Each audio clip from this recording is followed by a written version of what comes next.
I think that maybe a lot of entrepreneurs out there, it is so easy, even as believers, to make our business our identity. And it's such a sneaky thing. Travis, you mentioned your bride's cancer over the last couple of years. You had a brain tumor in 2016. It puts you in a different place in your faith when each one of you experience the thought of losing the other one within a day. You're stewarding a business before, you're stewarding a business after. What's the BCAD of how you steward a business after going through things like that? I think that since that happened to her, the post, mindset in running the business is,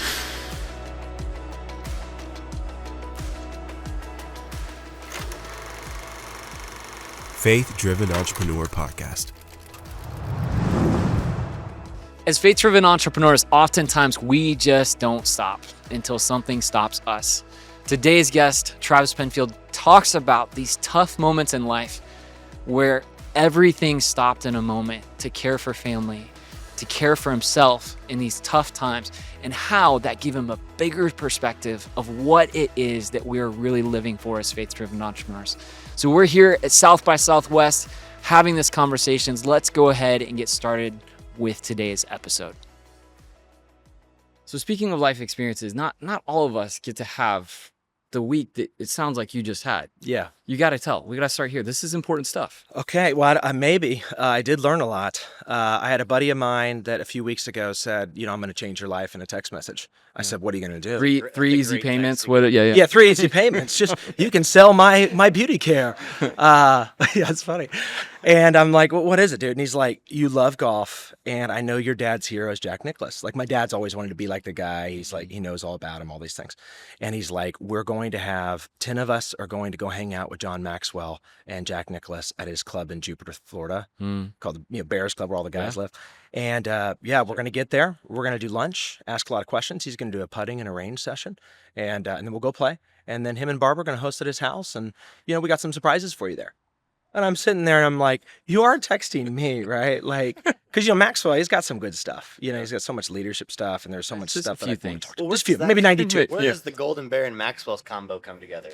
I guess they've been buddies for a long time. And they kind of play off each other's foundations of what they're trying to do. So Maxwell's a quip, and then Nicklaus's are so into beating cancer for kids, and they knew about my wife's breast cancer the last couple of years.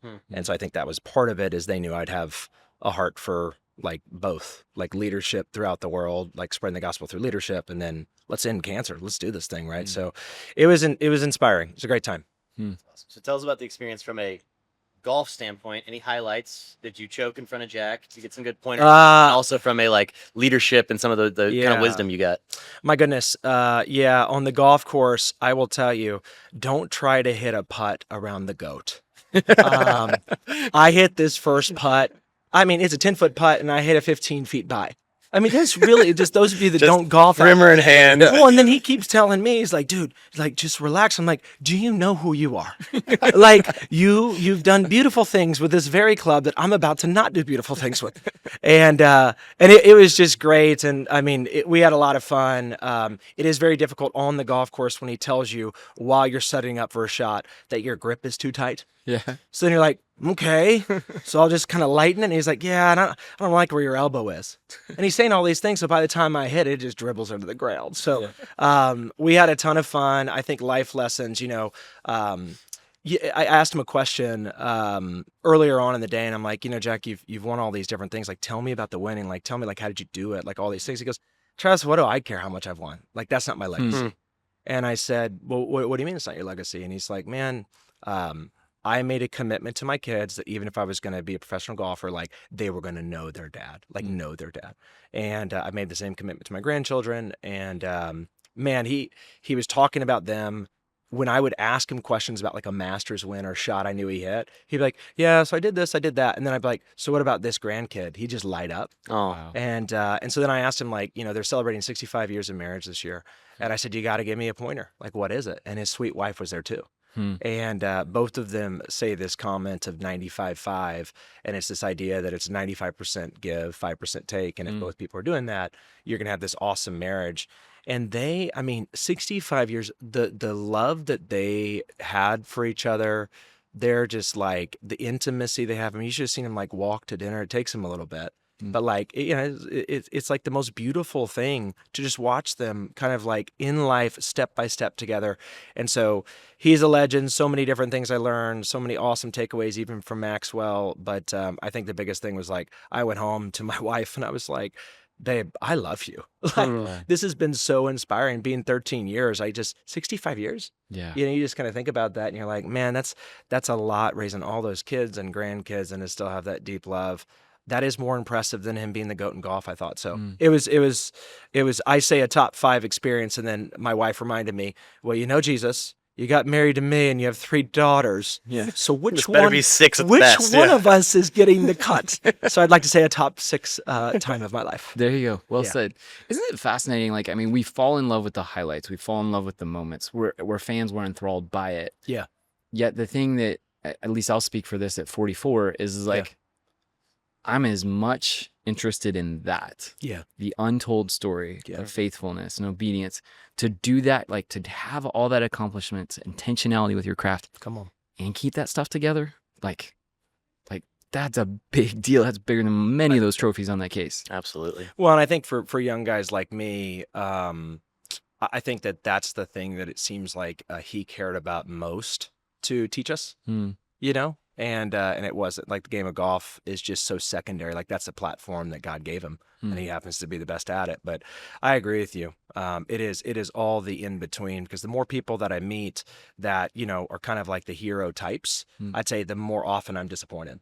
You start asking about it and they're self-absorbed, they're, doing different drugs and different things and whatever. And you're like, whoa, this is what it takes to maintain. Yeah. And then you got a guy that's like, well, I'm going to have a cheese omelet.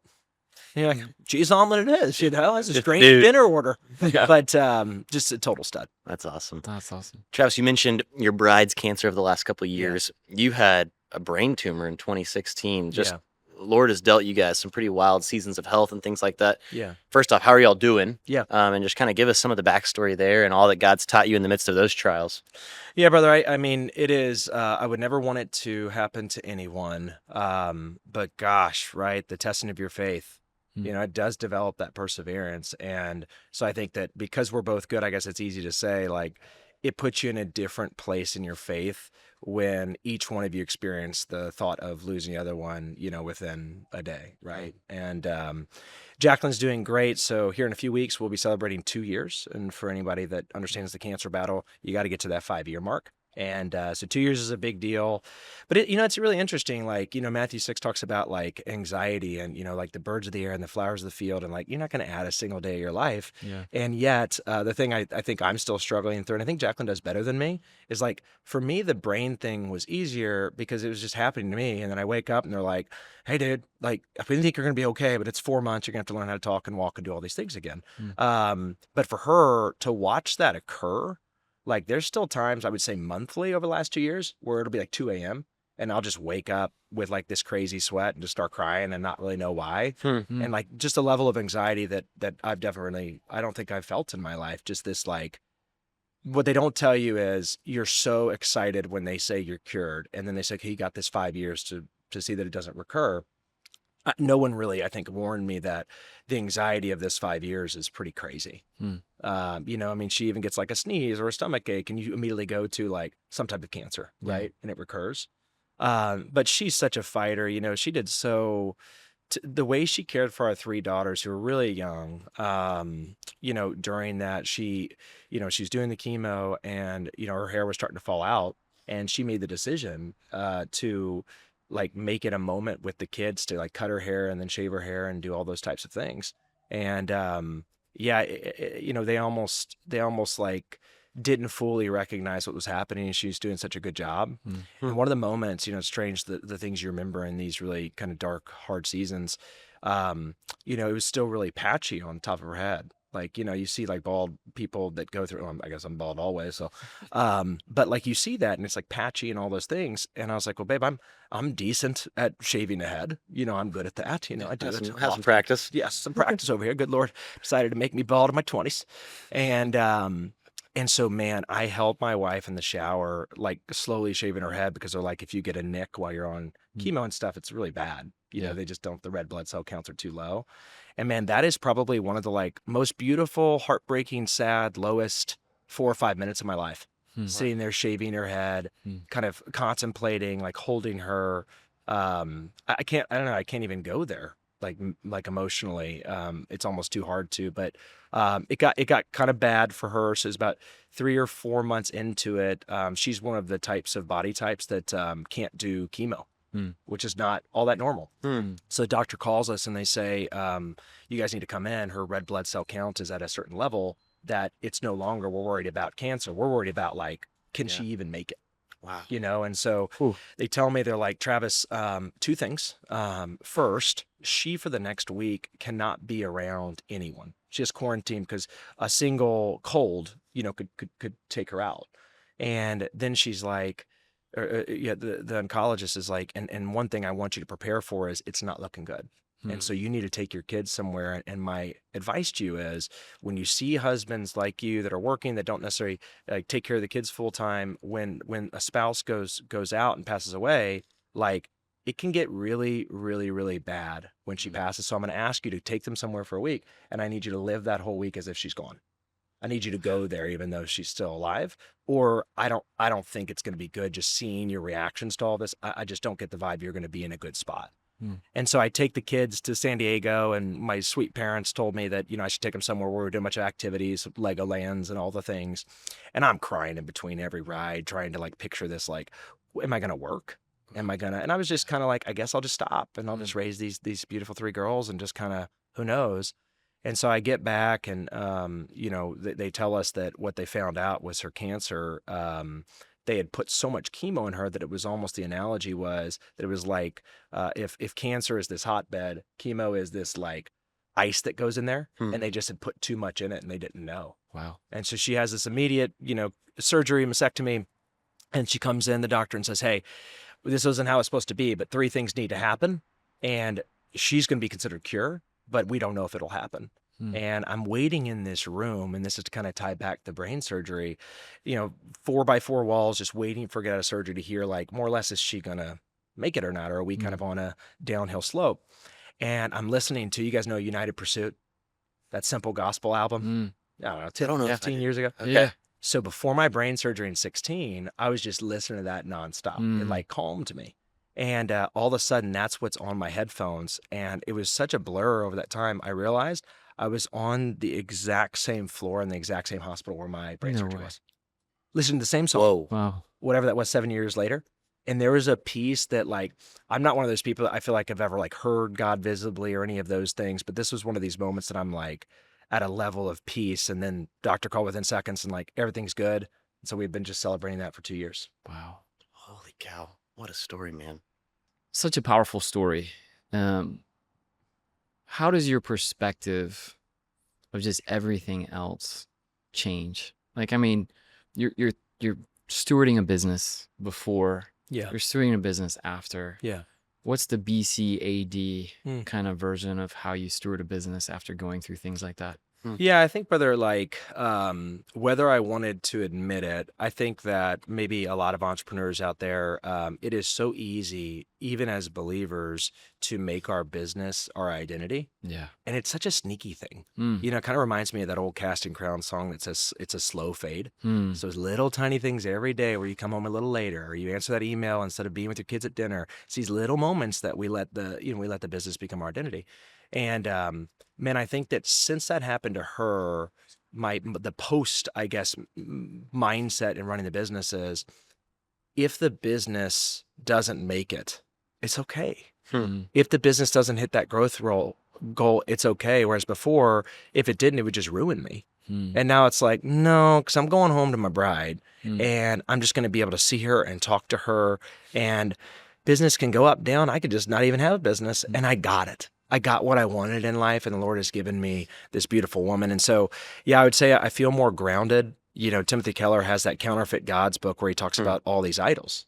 And I think that for me, post her cancer, I think I was reminded again, last time I was reminded of it was that brain surgery. Is like, dude, I'm like an idol factory. And I think the biggest one that I struggle with is approval of man. And I think that what's kind of gone away since that cancer is like, you start to just realize who's for you, who's not. And you start to just realize that like life can't be for others' approval, because you can get one call and be taken out for 4, 6, 7 months, which is I was taking care of my daughters as, she was going through her journey, and like, then you're just not working. Yeah. So if they think really highly of you or not, like, you'll never fulfill that which gives you the approval in the first place. So stop chasing it. And that's an interesting byproduct that I would have never guessed from a cancer battle. Yeah. Man, I feel that deeply. So talk about the business. You've got the 49 logo on. Heck yeah. 49 Financial, 2012 start date, right? You've got this epic naming story of Ecclesiastes 4:9, but give kind of the audience a little bit of a lay of the land of what you guys are doing. You're in the human services business with financial advising, and it's an incredibly well-respected shop here in town, so we'd love to get some of the backstory. Yeah, well, I mean, what are we trying to do in an industry? We say that we're trying to become the Mayo Clinic of Finance. And, we haven't gotten to publish that yet because turns out Mayo Clinic won't let us. Shocker of the year, everybody. So if you know anyone there, if you just introduced me, would love to have that. So that's more of an informal, listeners out there. It was informal. This is our informal mission statement. And, man, I so admire what they did. Right? You think about it, like they more or less came together and said, what if we were to accomplish and tackle the most complex issues in health? And they just started years ago and just said, how do we keep bringing better and better experts? And how do we continue to have a training hospital to have more and more doctors that learn under those experts? So I've just always loved the model, have some personal experience with it, and it's wonderful. And so, if I think about what we're trying to do, I'll put it in a simple 3 things. So I think our industry is still stuck, right? Average age is upper 50s, and almost all of them white. And so quite literally, like this industry is old white dudes behind mahogany desks still. I've been in the industry for 12 or 13 years, still the same dudes. They just lost hair. Like, it's unbelievable. Like, we can't get women, we can't get minority, we can't do these things. And it's just kind of, it makes me mad, especially having 3 daughters. I'm like, this ain't right. Like, I got to try to do something about this. But I think the problem also is like, the industry is so old that everyone is scared to death in the halls of our industry of technology. They're all, oh my gosh, they're going to take my job. They're going to this, they're AI. And like, they're all so scared. Yeah. I'm like, you can't be scared of that stuff. Like, you have to create an organization that can adapt to it. And so what we're trying to do is 3 things that we believe over the next decade or 2 is going to keep the human side of financial services, right? The human side of advice giving alive and well. The first is we want to handle more complex issues. Right. And so, we started as just advisors that were just giving advice. And now we've moved into estate planning, high-end charitable giving, right? Doing all the trust and wills, doing their entire family office. Why? Because when you're doing all of that, you can handle a lot of complexity. The second is more services. I think that Amazon has taught us all as a consumer that, like, I love the fact that I can click a button. I don't go to Target. I don't go to HEB. I don't go to any of these places because I can just get it all from Amazon. And so the idea is if you can create an organization where when someone says I'm a client, they can get it all done for them. Yeah. Right. It's like my home and auto insurance. Like, when's the last time you met someone that knew what their home and auto insurance meant? For real. Like, what does this umbrella mean? What, do you give me a free umbrella? No one knows. Right. And so the idea is simple. It's like, how do you get as many, we call it like the hub and spoke model. How do you do as many spokes and you be at the hub of that to where a client says like, I just work with them and they do everything. And then the third one, right, if more complexity, right, more services, that third one is more community. And I think what we're seeing is post-COVID, our industry has turned very Zoom friendly. That's great. Right. The problem with that is what we're seeing from clients is they're not getting that feeling of community anymore. They're not getting that feeling of like, I like to do a review on my situation because I can't wait to hear how that person is doing, right? And how this team is doing. And so I think that if we can accomplish those 3, we may just get Mayo Clinic to sign off and say that we're the Mayo Clinic of Finance. We'll see. So when you say community, big word in the church, right? Yeah, no doubt. Like, it says everything means something. Thank you. Okay. So when you talk about community in that, is it community more of like, hey, with your team, or is it with each other? Great question. So Ecclesiastes 4:9, turns out that's what the name comes from, right? 2 are better than 1. You get a better return for your labor. Woe to the person that falls that doesn't have anyone to pick them up. And then a cord of 3 strands is not easily broken. So it's kind of like, I've thought about renaming it to 411 Financial, but this just doesn't sound as clean, you know what I mean? 4-9 through. And I like that people still think I'm a football player for San Francisco. But like, it's interesting because as we think about this idea, I think that people struggle with this idea of a team that can help you internally, but then also because they're so happy together, invite you into almost a familial type experience. And so I think that in 410, where it talks about that woe to the person that falls, like clients, and I think the thing that's out there for them is many people can do a plan to plan for your goals. Right. And like, I hope people can do that. I think ChatGPT can do that. Like, don't tell my advisors, but, it's not bad, but what's different, man, when someone passes away, when someone loses a job, when the business doesn't sell for what they thought, when someone has a parent pass away and the estate plan wasn't what they thought, or whatever it is, right? Like when people feel like they have fallen, I think that's what I mean by community. We're the hand to pick them up. And I think that's an internal and external. Yeah. And I think a lot of that's just because you've heard my story. Like I was the big old ego, like I can do all things through Christ who strengthens me, emphasis on the I, it's like, it's just not, as a kid and, whatever. But I don't know, man, like we are going to fall, whether it's a financial plan, whether it's in life. And can you have a community that's like, that's when we jump in? Yeah. Like almost the type of love we want to exude is one that says, I expect you to fall. And that's not the time that I say something's wrong with you or like our relationship's off. It's like, knew it was coming. This is when I come in even more deeply and more intentionally. I think there's such a gap of like, again, in the defensive industry, like protectionist mindset, you're missing the opportunity to really switch the value proposition. Come on. Of like, really what you guys are about is trust. You're selling trust. Truth. You're selling trust. You're a guide. Like the days of technology being able to give us data and plans are here. Like, here. like just accept True that. Yeah. Now, the question is, how do you coach and guide people into that right position? And That's right. I think there's that scarcity mindset that keeps us into the old way, but like the new way, I mean, candidly, it's messy. Life's messy, but it's the thing that fills our heart. Like if you would say like as an advisor, like, hey, you don't have to be the Excel master and this, that, and whatever, and performas and spreadsheets, but you can really be about helping people. Yeah. I think in some ways, like that's the same thing, whether you look at the church and pastors, they didn't want to run bank statements for a church. They didn't want to run this and that and HR policies. Yep. They want to be about teaching God's word and helping people. Yeah. And how we put technology into its right place and to recognize how it frees us up for relationships. Yeah. We're missing it. And we just, I don't have a landing point as other than we're missing the value trade that's, I think, a trade up than a trade to hold on to the past. Totally agree. So you've got to talk about the business a little bit in terms of number of advisors, the number of families you guys are privileged to serve, and this unique model that you have that you want a young team as you're kind of raising up the next generation of advisors. I know you've got some wise old sages on the team as well, but you've purposefully built out a youthful model that 49 can be something that lasts beyond. And also there's this transition you're talking about of advisors are aging out just kind of systemically as an industry. Yeah. And also talk about the longing for next generation clients who are the inheritors of wealth or stepping into wealth themselves, who want that values alignment when they sit down across the table from someone who's providing that trust and that river guide type experience. Yeah. Well, brother, let's start with like, I get asked it all the time because our industry is all but given up on the 22-year-old. I mean, it's just not happening anymore. And people are always like, why are you doing it? And why are you trying to do it at scale? Is that not the hardest thing in the world? Because you're having to teach them how to like answer an email without an emoji, let alone financial services. And I'm like, no, you're right. It's true. Like Forman is a big emoji email. Well, there you go. Hey, we could do some training. Yeah, my MySpace emoji game is awesome. MySpace. Good one. But yeah, so like, I think for me, like, my heart and why 49, as long as I'm around, is going to be for the young person is, if you think about it as human beings in America, like if you're blessed to go to college, you've been living your life in approximately 4-year segments, right? You do like your first 4 or 5 years and you're just like a little baby. And then you got your elementary school. Then you got your middle school, then you got your high school, then you got your college.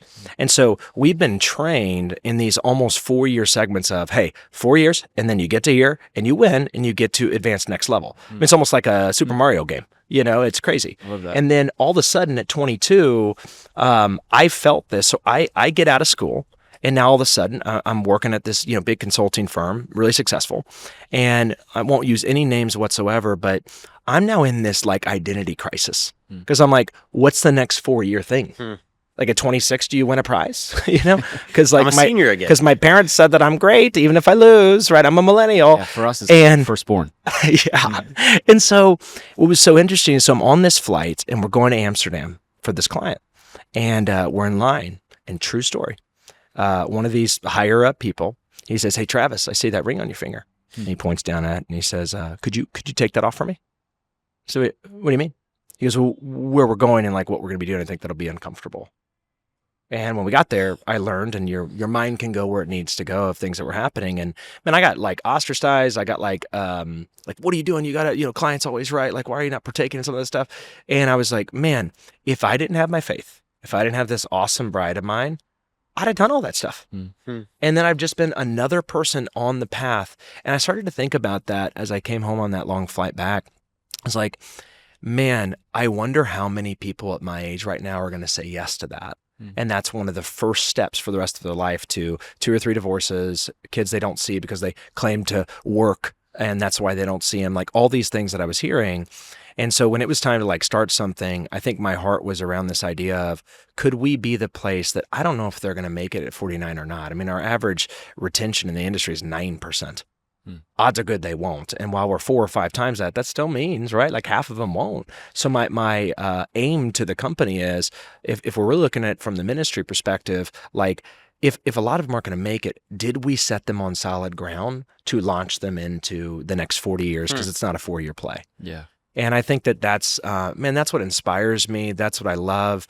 If you come in the halls of 49, you're probably going to get a training about how do you, make your own personal values versus financial planning at times. And it's because like, these are the things that they need. So I can go into more, but I think that's the passion of it. Yeah. Well, quickly, because the scale you've achieved is so amazing. How many people are on the team now? Yes, we've got 200 advisors, and then it takes about 50 or 60, kind of staff operations, to run the business. And then, our big goal, we're just launching Minnesota this year, so we'll be in 10 cities around the country, Los Angeles to Atlanta, all these places. And the biggest thing that changed for me is pre us going independent in 2019, we were working on the umbrella of this large insurance company. And, we had gotten that group up to 350 people. Wow. And so much bigger than even what we are today. And you may ask and be like, well, why don't you just go do that again? Well, there's 2 things. The first was, effectively, like we could hire people there, give them a shot, and there was not a lot of expenses to that because we're a part of a master organization, right? So there's a financial component we've had to really like dial in, because there's a lot of cost to bring on a young person that doesn't produce revenue for some time, right? That's just business 101. But I think that the second thing that we're seeing is when these people then do come on and they do want to be served and they do want to work for us, I think one of my mistakes, I don't want to go regret because I think the Lord kind of used it, but during the first 7 years of building this thing, my favorite question for someone to ask me was what you just asked. It was my identity.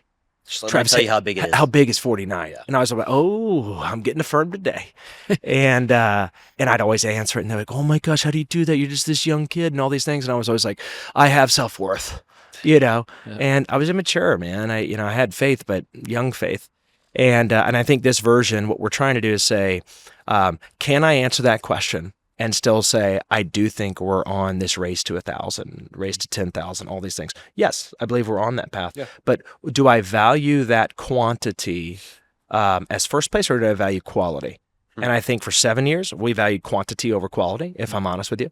I think that we were, and in my own kind of immaturity, maybe more obsessed with the number than the development. And now we flipped it to say, no. Like we're gonna track the retention. We're gonna track what is each advisor doing in success, and that's what we're gonna look at. And then if we can build the models and still keep the quality to get the quantity, great.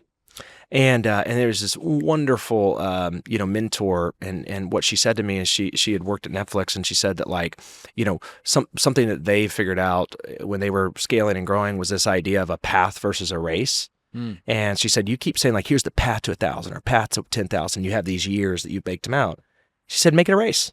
You know if it's going to happen in 3 years, it could happen in 10 years, 20 years, but like the race is on, but you have told your firm you do not care if it takes you many more years if it stays high quality. And I think that if I look first 7 years, kind of last 6 years of the business, I'm just so much more proud of the business. but I don't get to answer that question with as much like, it's not as cool. It's not as cool as it used to be. It kind of stinks. I'm like, I want to say 1,000, but I don't think it's ready for that. I don't think we could develop them properly and get to 1,000 anytime soon. So I want to jump in. It was something that we were talking about earlier, is like this idea of, and you're hitting on it in a business sense. And obviously God's taking you guys through a lot as a family in a personal sense. Sometimes we think that, the life gets easier. The sky gets clearer. It's easier for us to integrate our faith in our work. Has that been the case for you? Or do you find yourself like kind of more in like using your Mario Brothers kind of analogy, like leveling up kind of is that? Brother, I think I'm the exact opposite. I think that when I was younger and more naive and all these things, I think there was actually a little bit of a beauty in that because I did have that childlike faith in a sense in business. And this is something I don't think people talk about, but like the young entrepreneur that's a believer, I think there's such thing as childlike CEO faith. Yeah. Because you just like get and you're like, you know what, everybody, let's stop the meeting. I'm going to pray for this person. Yeah. And you just do it. Yeah. Like you've never heard of like this HR person coming in your ear and like, that you could get sued for that one. And you're like, oh, I didn't have a clue, Beautiful right? naivety. Oh, it's amazing. Yeah. And it is childlike. And I think there's a beauty to that. And so, I think that for me, I have found myself, especially over the last couple of years, now that I've been quote unquote well-educated in business and HR and all these things, I don't know if I'd go as far as saying I'm scared, although you can call me out on that if you think that that's true. There's something in me right now that doesn't do it with the same level of kind of almost like flippant boldness because I'm just like, well, yeah, I want to talk about that. That's important to me. And so I don't know that I have an answer, but I do think that it's something that, I'm 36 years old, just turned it, a week ago, like the 30 something year old, like we need, and maybe it's in your podcast, like some folks here, but like we need older and wiser people to tell us like, so how do you do it when it starts to get successful, when it starts to get more corporate? Because startup, I think it's really easy to do. Yeah. And you just kind of speak from your heart. But, I would say I'm struggling to find that balance today. Yeah. Interesting. We're definitely in that how moment. And we talked about this a little bit before on the podcast, is like the last 20 years, we've just seen an incredible thing that we can look back and say, God has been at work. Yeah. He's affirmed people understand that their faith in their work matters. Their venture is not theirs. It's to be used for something bigger than themselves. But we're stuck at the how. Yeah. We're stuck at the how of like, what does this look like? Whether you're winning or you're losing, whether you're going up or going down or going through that season. But we're in that how moment where we're getting really nitty gritty and we're getting practical. And I think it's an encouragement and a challenge for the movement is please make sure you share your struggles. Yeah. Don't just share your wins. Come on. Because like, yeah, great. That's nice and up and to the right and you got a bow on it. But like, tell me the struggles because that's where the real innovation for the next breakthrough happens. That's awesome. Yeah, it's funny you say that. In our journey, obviously, folks that have cancer or anyone that's got like some brain issues or any of these types of things, we're kind of a place that they come to like talk about. But I do think there's still a lot of things in business specifically that, to your point, it almost doesn't feel safe to do that. Right. Because I still think this like, and this would be kind of like my shout out to all the successful, like older entrepreneurs that are looking at young dudes like me to mentor. Like we still really want to like make you proud. Yeah. Like we still want to put up the results. We still want to do these things. And so it's difficult at times to tell them that. And so I think that I love your podcast. I love what you guys are doing here because I feel the space is free for that in this moment. And I just don't know that we talk enough about like, as the younger person usually in the room, I'm kind of reading the room to say, is it safe to do this? Yeah. And is it okay for me to just tell you all that and you still want to mentor me? And I don't know. I don't think that always happens. Well, one of the things I want to commend about you is, we were hanging out pre-podcast just talking, the number of times you said the word mentor, you referenced the people in your C12 group, which, by the way, you are in the most stacked C12 group. Shout out Mike Sharrow. It is unfair how the all NBA team of all time. Yeah, it's just and then you got me, little Bugs Bunny, just trying to make the squad. Everybody, just giving everyone the Michael's secret stuff. Yeah. We need you to go just invite all of them onto the Faith Driven Pod for us so everyone can hear these stories. We got a couple half of them. Been here this yeah, that's true. They're legends. We've bothered them all. But that's just one area I want to commend you, is just how much you've talked about the wisdom that's gone before you. Hey, being the faith-driven investor side of this podcast is this, we get to release this as FDE and FDI. Yeah. Selfishly, I have to take us in this direction.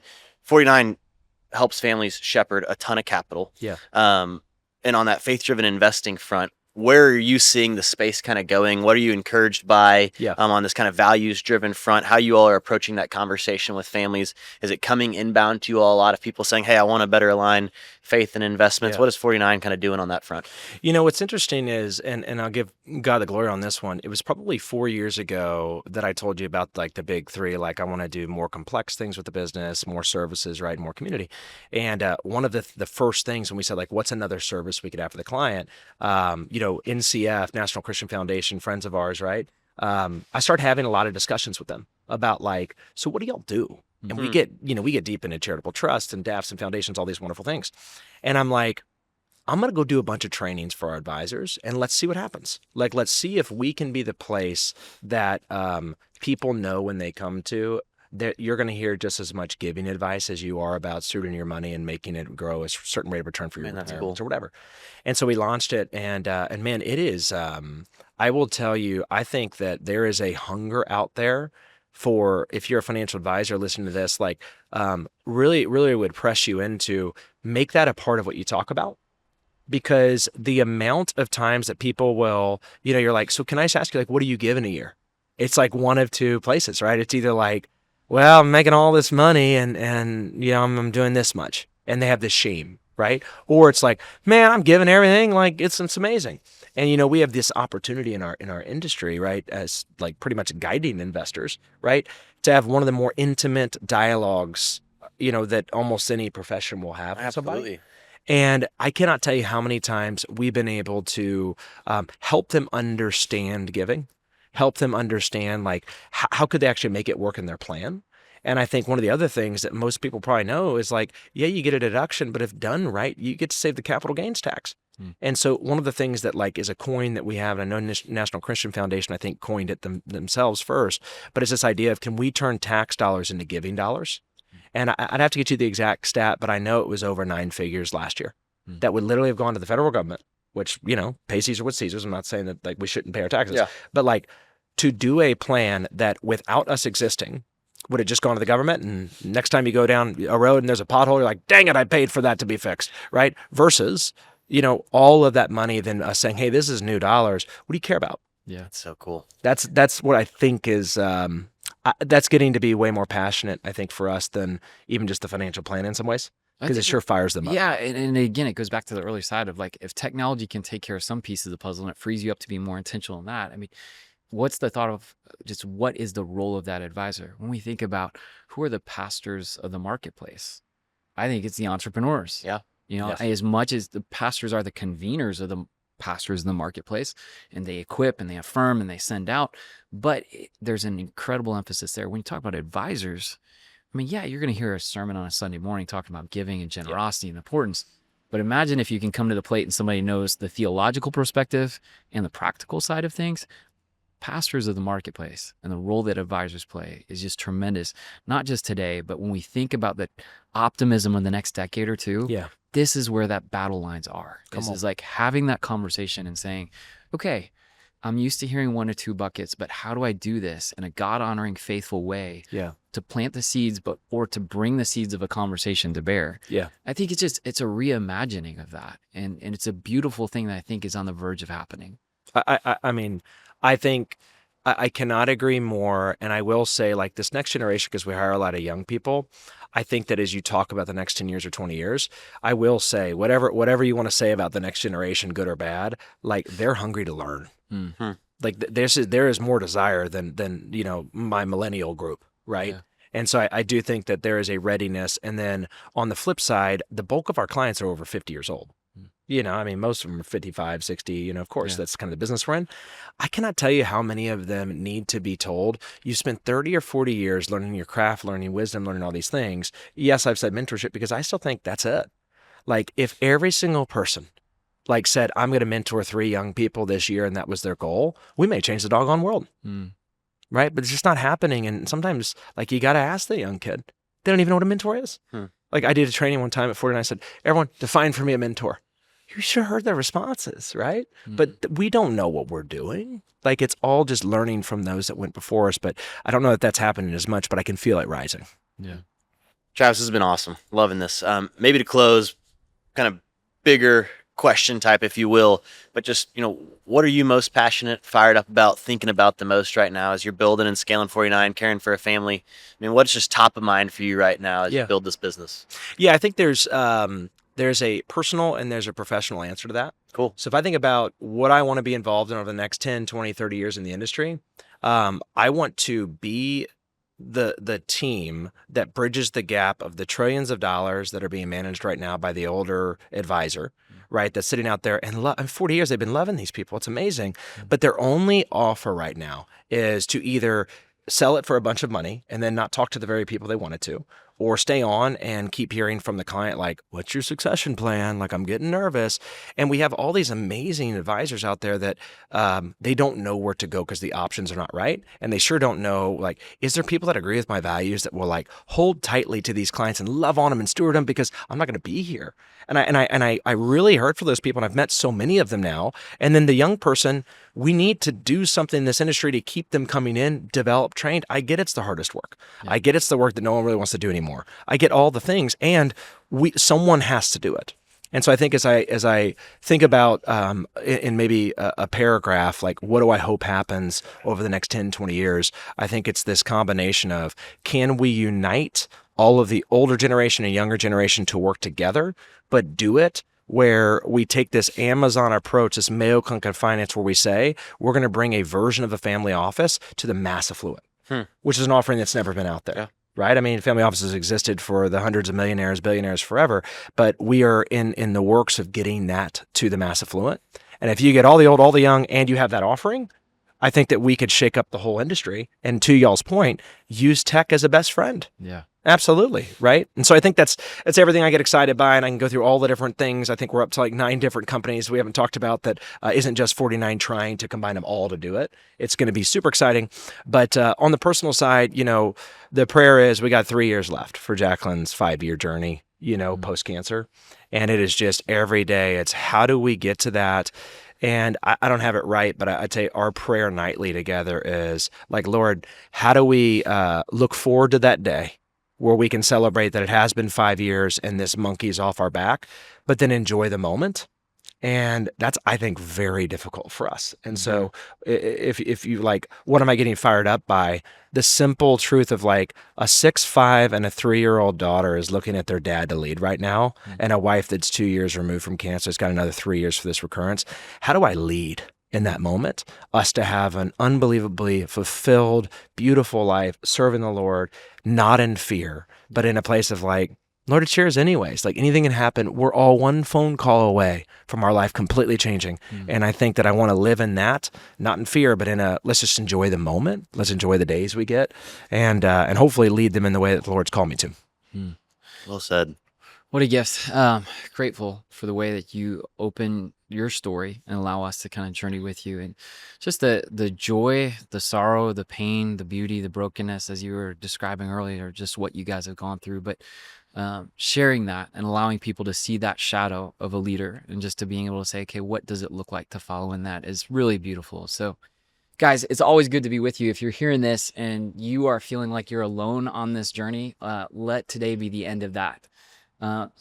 Take a step. We've talked about faith-driven entrepreneur, faith-driven investor groups. This is a chance just to be known, to begin that journey. It's a place where online or in person, you can begin that conversation. We know that it never ends. There's many seasons and many chapters to it, but we would encourage you to check those things out.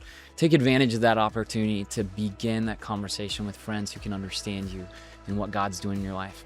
Always great to be with you. We look forward to seeing you next episode. Come for content, stay for community. Join a faith-driven entrepreneur group online or in person. No cost, no catch. Visit faithdrivenentrepreneur.org. That's faithdrivenentrepreneur.org.